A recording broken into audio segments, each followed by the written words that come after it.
Greetings to you in the name of Father, Son, and Holy Spirit. Amen. Today, our topic is Gospel of Mark. And what is the mega themes of the book or the Gospel of Mark in the New Testament? Gospel of Mark has 16 chapters, 678 verses, and 14,949 words. It was written in Rome in AD 55 to 65. And the key verse in the Gospel of Mark is, "For even the Son of Man came not to be served, but to serve others and to give his life as a ransom for many." Mark chapter 10 verse 45. Jesus Christ alone is the Son of God. Nobody else. But Jesus Christ is the Son of God. In Mark, Jesus demonstrates his divinity by overcoming diseases, demons, and death. Although he had the power to be king of the earth, Jesus chose to obey the Father and die for us on the cross of Calvary. When Jesus rose from the dead, he proved that he was God, that he could forgive sins, and that he had the power to change our lives. By trusting in him for forgiveness, we can begin a new life with him as our guide. Jesus Christ fulfilled all the prophecies which are mentioned in the Old Testament thousands of years before by coming to earth. He did not come as a conquering king. He came as a servant to serve people on the face of this earth. Jesus helped mankind by telling them about God and healing them, even more by giving his life as a sacrifice for sin. He did the ultimate act of service. Because of Jesus' example, we should be willing to serve God and others. A real greatness in Christ's kingdom is shown by service and sacrifice. Ambition or love of power or position should not be our motive. Instead, we should do God's work because we love him. Mark records more of Jesus' miracles than sermons. Jesus is clearly a man of power and action, not just words. Jesus did miracles to convince the people who he was and to teach the disciples his true identity to God. Jesus did miracles to convince the people who he was and to teach the disciples his true identity as God. The more convinced we become that Jesus is God, the more we will see his power and his love. His mighty works show us he is able to save anyone regardless of his or her past. His miracles of forgiveness brings healing, wholeness, and changed lives to those who trust him. No matter you are Hindu or Muslim or belong to any religion, just come to Jesus Christ and he will change your life completely. And he will write your name in the book of life. And you will enter in the kingdom of God and you will have the joy of the Lord in your life. Jesus directed his public ministry to the Jews first.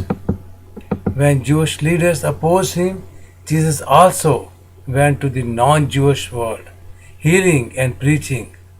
Roman soldiers, Syrians, and others Gentiles heard the good news. Many believed and followed him. Jesus' final message to his disciples challenged them to go into all the world and preach the gospel to all nations about salvation.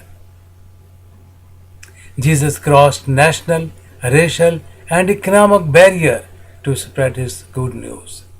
Jesus' message of faith and forgiveness is for the whole world, not just for one tribe or one set of people. He came for all nations, for all people of the world, to save them, to forgive their sins, for those who come to him and ask forgiveness of sins. We must reach out beyond our own people and needs to fulfill the worldwide vision of our Lord Jesus Christ, that people everywhere might hear this great message and be saved from sin and death. We can divide the Gospel of Mark into three parts. A. Birth and preparation of Jesus, the Savior. And it begins from Mark chapter 1 verse 1 to 13.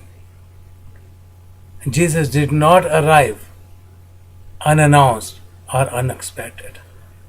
The Old Testament prophets had clearly predicted the coming of a great one sent by God himself, who would offer salvation and eternal peace to Israel and all the entire world.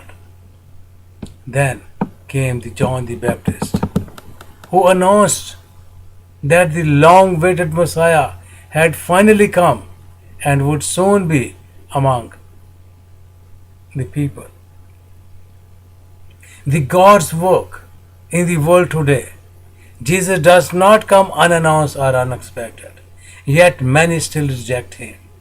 We have the witness of the Bible, but some choose to ignore it,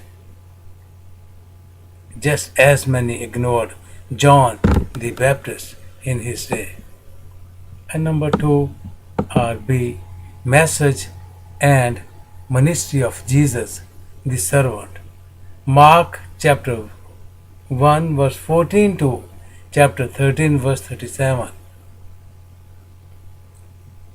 And in this passage, number 1, Jesus' ministry in Galilee, Jesus' ministry beyond Galilee, Jesus' ministry in Jerusalem are covered.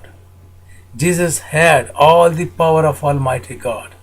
He raised the dead, gave sight to blind, restored deformed bodies, and quieted stormy seas. But with all this power, Jesus came to pattern for how to live today.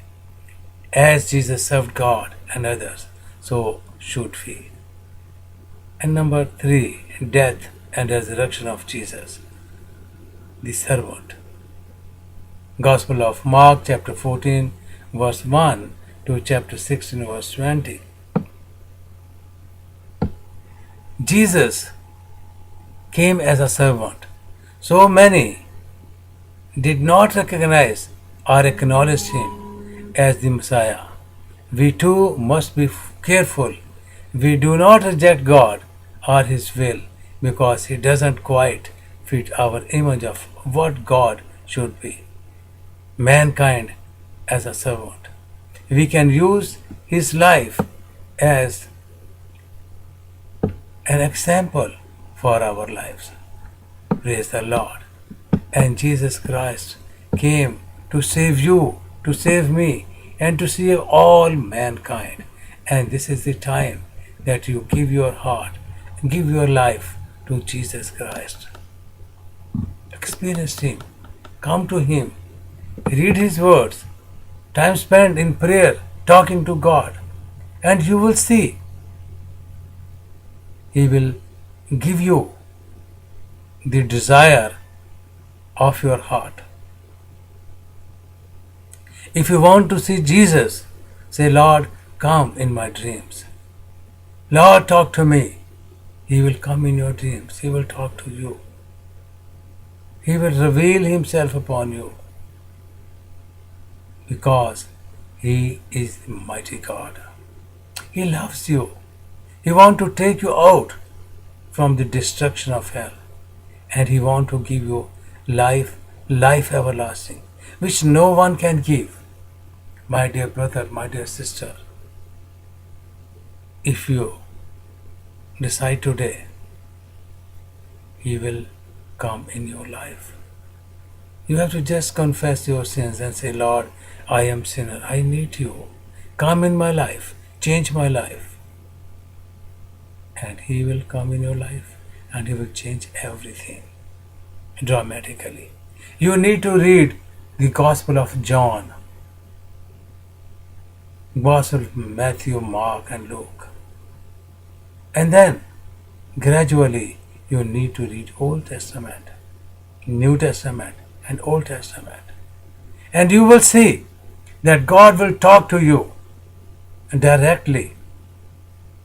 Because I have seen that power in my own life. That is why I am recommending you. Come to Jesus Christ. He will bless you. He will solve all your problems. And you will have that kind of joy which you have never before. Try it. All the prophets, all the Rasul, all the Gurus, all people who are claiming something, they are dead. Only Jesus Christ is alive. Only He is living God. He can give you everlasting life. He can give you peace. He can give you comfort. Because He lives and because He is alive, He can give you the desire of your heart. He can answer all your prayers. Just talk to Him. If you want to see the straight path, that straight path is only in Jesus Christ. He is the living one. He is the living God. He is in control of everything, and He will answer all your prayers. This is my prayer. May the Lord God give you strength so that you can make decision and follow Jesus and enter in the kingdom of God, because God has prepared that kingdom